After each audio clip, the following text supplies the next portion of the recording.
Welcome to the next chapter, the podcast where we explore the decisions that define our professional lives. I'm your host, Puneet Thakur, and today we are tackling one of the biggest questions we all face. How do you choose the right career path? The journey from university to a fulfilling career can feel like navigating a maze. The pressure is high, the options are endless, and the right answer is different for everyone. To help us make sense of it all, we have brought in a special panel of experts, people who are right in the middle of this exact transition. They are all currently pursuing their MBA, but they come from vastly different academic and professional backgrounds.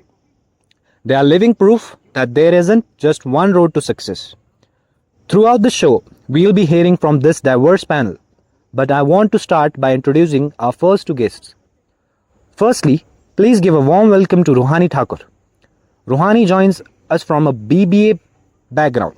She brings a strong holistic understanding of business strategy and management right from her undergraduate days. We're excited to hear how that foundation influenced her career decisions. And joining her is Aditi Khanoria. Aditi's background is in BCom, meaning she comes armed with a deep knowledge of finance, accounting, and economic history. Shoolini and Aditi, thank you both so much for being here. Thank you so much, Puneet, for such a warm welcome. Thank you so much, and I'm happy to share my thoughts on this topic. So, to begin with, what exactly do we mean by career options? Career options are different paths or profession a person can choose based on their interest, skills, and education. And for me, career options are the possibilities that will allow you to build a working life that is personally fulfilling as well as financially sustainable. Okay, that's really great thoughts. So, why do you think students still feel confused about choosing their careers? Yeah, that's correct. Many students are confused because there are too many choices and not enough guidance. Some face pressure from family and friends, while others don't yet know their real interest and strengths. Yeah, that's really great thoughts you guys have. So, adding to that question, that why students feel so confused while choosing career, even though they have so many opportunities to seek help. Yes, they have so many opportunities. It's not like that students don't have enough map. It's that they haven't figured out where they want to go, and they are terrified of picking the wrong path or regretting it for life. And the sheer volume of well meaning advices and opportunity, they actually make their task more harder for the self discovery. And it's not easy for them to pick up a right option for their career path. So, that's true. But do you think the education system plays a part in this? Yes, it does. Our education system focuses more on marks than on helping students discover their potential. School should include career counseling and skill-based education to help students make their better decisions. Okay, so that's a great point. So, lastly, what advice would you give to students who are still unsure about their career paths? So, the last advice I would like to give all of you is that take your time, explore different options, understand what you truly enjoy. Seek guidance from your mentor, but choose what feels right for you. Your career should match your passion, not the expectations of the other. Beautifully said, Shoolini. Thank you for joining us today. Thank you. It was a pleasure being here. So, our next guest has a background I find absolutely fascinating, as it speaks volumes about the value of pivoting in a career. Please welcome Kavya Jami. Kavya is currently an MBA marketing student, but her journey here wasn't a straight line. She started her academic life deep in the sciences, completing her 12th with a focus on biochemistry and physics. She then dedicated 2 years to the incredibly rigorous preparation for NEET. Following that, she earned her bachelor's degree in microbiology. Now, she's here, applying that analytical scientific mind to the world of marketing. Kavya, welcome. You were on a deep science track. What was the specific moment, maybe in the lab or reading a report, when you realized that the future of science was just as much about business and strategy as it was about microscopes? Hi Punit, thank you for having me today. So, during my microbiology studies, I often found myself fascinated not just by research and experiments, but by how scientific findings could be transformed into real world solutions. While interning in diagnostic labs, I realized that even the most innovative discoveries need strong business strategies to reach people effectively. That moment made me understand that the future of science lies not only in research but also in how we commercialize and scale it. This realization inspired me to pursue an MBA where I could combine analytical thinking with strategic business knowledge. Okay, so that's really fascinating about you. So now I would like to ask you that you are pairing microbiology with management. What's the dream job? This combination unlocks. Are you looking at leading a biotech firm, managing pharma R&D, or launching your own health tech startup? Uh, Not from the list. My dream is to bridge the gap between science and business through entrepreneurship. I envision creating a sustainable, health focused venture like a millet based boho inspired cafe brand that promotes wellness through innovation. In the long term, I want to scale this idea into a larger health tech or food innovation startup that blends scientific understanding with market strategies, aligning with global trends of sustainability and nutrition, maybe. Oh, that's a really great dream you have, as you are thinking about others and about our nation too. So, adding to that, what would you say to a current science student who feels stuck in the lab and is curious about business but thinks it's too big of a leap? I would say that moving from science to business might feel challenging at first, especially when you are introduced to completely new subjects and way of thinking. But with consistent effort and curiosity, it becomes easier to adapt, right? The transition isn't about leaving science behind, it's about expanding your perspective.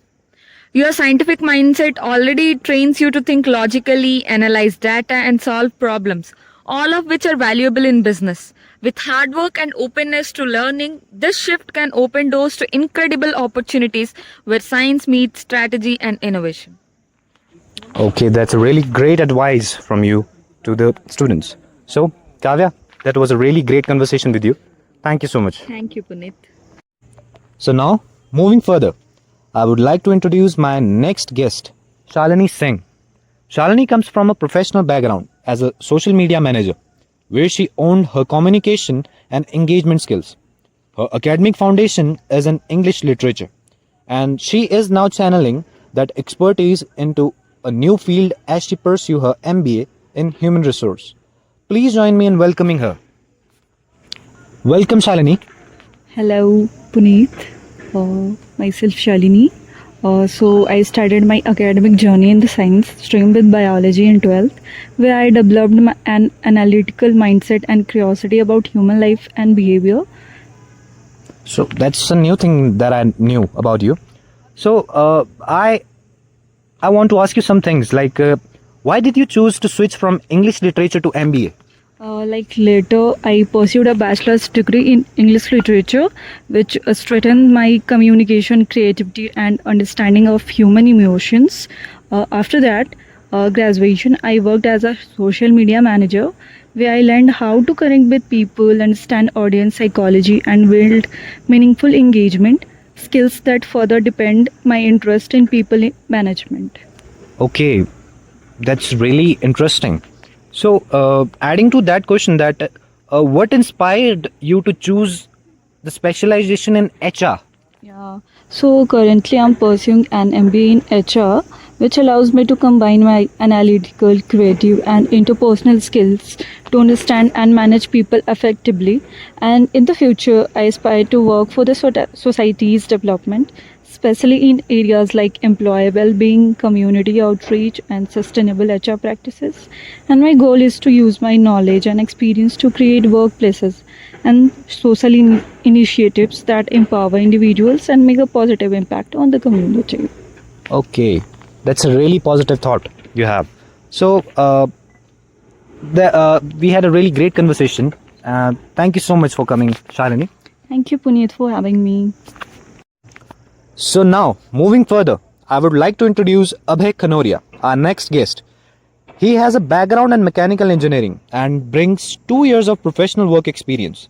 He is currently pursuing his MBA to further build on his skills. So, hello Abhay. Hello, Puneet. So, you were in tech, right? Yes. The hottest job market on the planet.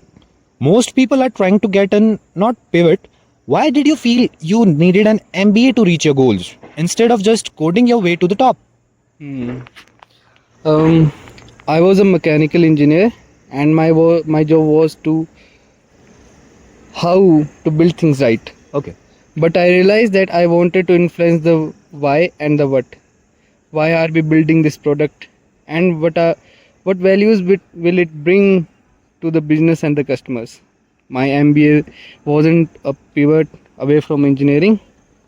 It was a way to level up the leadership role where I could bridge the gap between technology and business strategies. Yes. Okay, that's a really great thought of yours. So, that brings me the next question that tech is full of logic and right answers.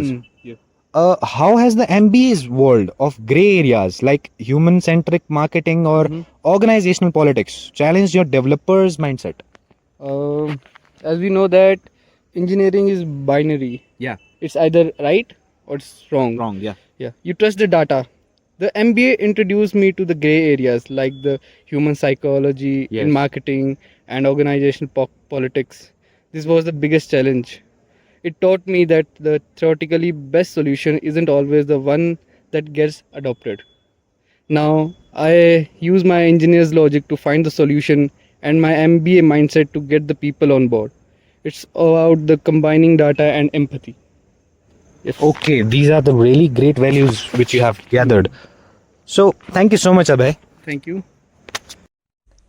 And that brings us to the end of another episode. What an incredible hour.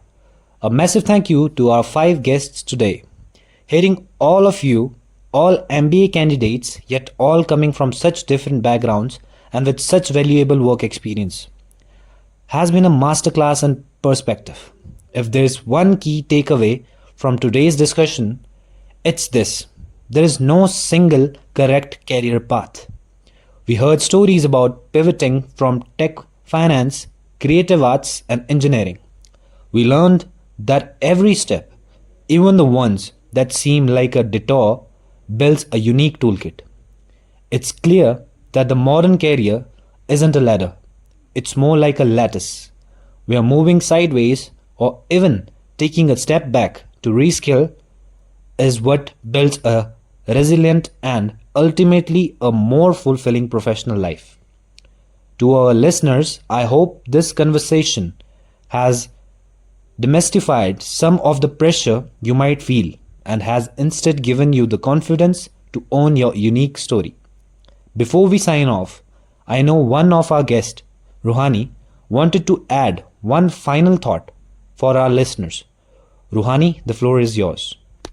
Thanks. I was just sitting here listening to everyone, and it really solidified something for me that I wanted to share. We have talked a lot about different industries and roles, which is crucial, but I think the most powerful asset we all are building, both in our past jobs and in our MBA, is our network and our authenticity. So, my advice is this: don't just chase a job title or a company name. Talk to people, be genuinely curious about their journey, and when you talk to them about yours, be honest about your pivot and your why. In the end, the skill can be learned, but your unique perspective and relationship you build are what will truly open the doors you didn't even know existed. Be authentic and stay curious. Be authentic and stay curious. That is the perfect note to end on. Thank you so much, Ruhani, and thank you again to all our guests for their time and candor. To everyone tuning in, thank you for joining us. We hope you find this discussion as valuable as we did. We'll catch you in the next one. Bye bye.